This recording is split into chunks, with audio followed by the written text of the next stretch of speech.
But पैसा है मेरे पास 5 लाख रुपए, तो मैं इंपोर्ट करूं ओसीसी को। आज छोटी से बड़ी चीज पैकिंग में आती है। वॉशिंग मशीन भी किसी पैकिंग में तो उसको रखना ही पड़ेगा। पेड़ से बनता है कागज, कैसा भी हो, कागज गत्ता एक ही बात है। इसको हमें जरूरत से ज्यादा बचा के रखना चाहिए, जिससे कि पेड़ों की कटाई कम से कम, बहुत कम पैसों से हो सकता है। ये जो इंपोर्ट कराते हैं उसमें भी आप लोकल बिजनेस ही कराते हैं बेसिकली। पहले जब आपको नॉलेज हो जाए, हौसला हो जाए, तो आप इंपोर्ट करना शुरू कर दीजिए। अच्छा, इसका बनता क्या है बेसिकली सर? वो अब खराब हो गया, वो डब्बा पुराना हो गया, वो फट गया, टूट गया, लेकिन उसका फाइबर तो फाइबर ही रहा, तो वो फाइबर रीयूजेबल हो जाता है। तो आप 30, 40, 300 कंटेनर तक चले जाएंगे, जो लोकल में आप नहीं जा पाएंगे। हमारे बीच है doctor Ashok Gupta sir. Sir बहुत बहुत नमस्कार आपका। सर आज हम वो टॉपिक डिस्कस करने वाले हैं जो कि बिल्कुल फ्रेंडली टॉपिक है। जैसे कि मेरे को अपने बिजनेस करना है स्क्रैप बिजनेस, बट पैसा है मेरे पास 5 लाख रुपए, तो मैं इंपोर्ट करूं ओसीसी को। देखिए ओसीसी करना है, मैं हूं यूपी से बेसिकली, और मेरे को करना है इंपोर्ट ओसीसी, बट मैं लोकल में करूं या फिर इंपोर्ट करूं, और लाइसेंस क्या क्या लगेंगे पूरी वीडियो में बात करेंगे। पर पहला स्टेप मेरा है, मेरे पास ओसीसी एक्चुअल में क्या होता है? ओसीसी का मतलब होता है ओल्ड कॉरोगेटेड कार्टन्स, जो पैकिंग में जो बहुत खाकी डब्बे से होते हैं। आज छोटी से बड़ी चीज पैकिंग में आती है, यहाँ तक कि जो फ्रिज है, टीवी है, उस टीवी को तो जरूरी है क्योंकि वो एक कांच की आइटम है, लेकिन फ्रिज तक भी, वॉशिंग मशीन भी किसी पैकिंग में तो उसको रखना ही पड़ेगा। तो बड़े बड़े डब्बे के अंदर छोटे डब्बे, छोटे के अंदर और छोटा डब्बा, तो वो सारा स्क्रैप यानी वो रीयूजेबल होता है। और सबसे बड़ी बात यह है कि वो पेड़ से बनता है, कागज कैसा भी हो, कागज गत्ता एक ही बात है, तो वो पेड़ से बनता है। इसको हमें जरूरत से ज्यादा बचा के रखना चाहिए, जिससे कि पेड़ों की कटाई कम से कम हो, और इसको रीयूज में लेना चाहिए। बहुत आसानी से रीयूज हो जाता है। तो इसलिए ओसीसी बिजनेस भी बहुत इको फ्रेंडली बिजनेस है, और इसको जैसे आपने कहा बहुत कम पैसों से हो सकता है ये। और इसको आप, मैं तो ये कहता हूँ शुरू में आप लोकल बिजनेस कीजिए, जिससे आपको इसकी एक फील आ जाए। But sir local business, customer क्या समझते हैं कि लोकल बिजनेस हम छोटी छोटी दुकानों से खरीदे। देखिए वो लोकल बिजनेस नहीं होता एक्चुअल में। बताइए सर, आप जो इंपोर्ट कराते हैं उसमें भी आप लोकल बिजनेस ही कराते हैं बेसिकली। पहला स्टेप तो आपका यही है कि आपको लोकल बिजनेस करना है। सीखने के लिए लोकल बिजनेस वो कैसा होता है? लोकल बिजनेस कैसा होता है कि इंपोर्टर से खरीद के देना? वो हाँ, इंपोर्टर से भी ले सकते हैं आप, और हर तरह से ले सकते हैं। यानी पूरी सीक्वेंस आपको पता होनी चाहिए, गली से लेकर इंपोर्टर तक, वो पूरा आपको नॉलेज होनी चाहिए। तो आप इंपोर्टर से भी लीजिए, बीच वालों से भी लीजिए, छोटे से भी लीजिए। जब आपको नॉलेज हो जाए, हौसला हो जाए, तो आप इंपोर्ट करना शुरू कर दीजिए। अच्छा, इसका बनता क्या है बेसिकली सर? कागज है बेसिकली। कागज से फिर से कागज ही बनता है, और कागज में जो फाइबर है वो ही काम आता है। तो फाइबर वो अब खराब हो गया, वो डब्बा पुराना हो गया, वो फट गया, टूट गया, लेकिन उसका फाइबर तो फाइबर ही रहा, तो वो फाइबर रीयूजेबल हो जाता है। तो उसको हम बोल देते हैं रिसाइक्लेबल ओसीसी में, कि वो दोबारा उसका गत्ता ही बन जाता है। पहले कागज बनता है, कागज को उसमें नालियां बना के गत्ता बन जाता है। ठीक है। अच्छा, ये सवाल तो हो गया सर, क्या इंपोर्ट करना ओसीसी सही है?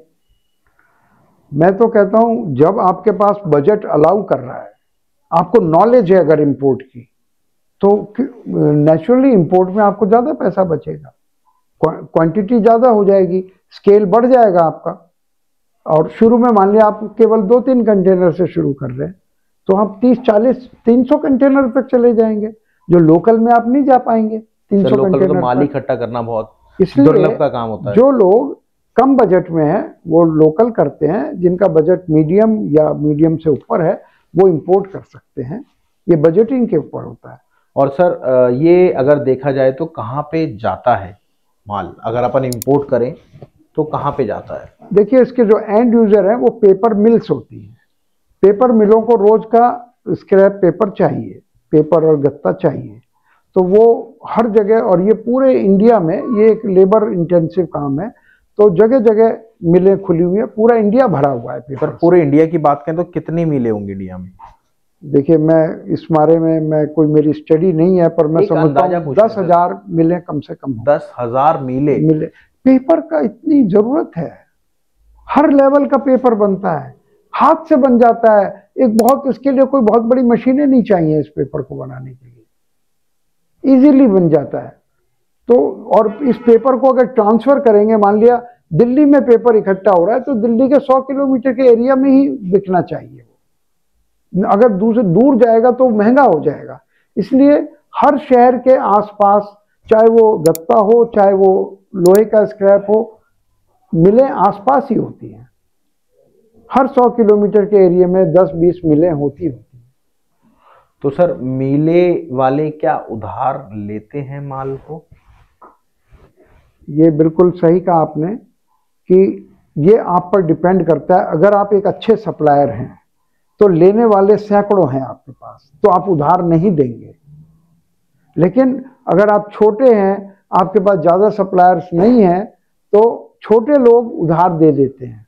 लेकिन अगर आप अच्छे लेवल पे कर रहे हैं तो आपको उधार देने की कोई जरूरत। आप एक ऐसी आइटम में काम कर रहे हैं जो इसकी शॉर्टेज है, तो क्या जरूरत है आपको उधार देने की। और वहीं बात करें सर, देखिए सारा काम होता है प्रॉफिट का, क्या इसमें प्रॉफिट है?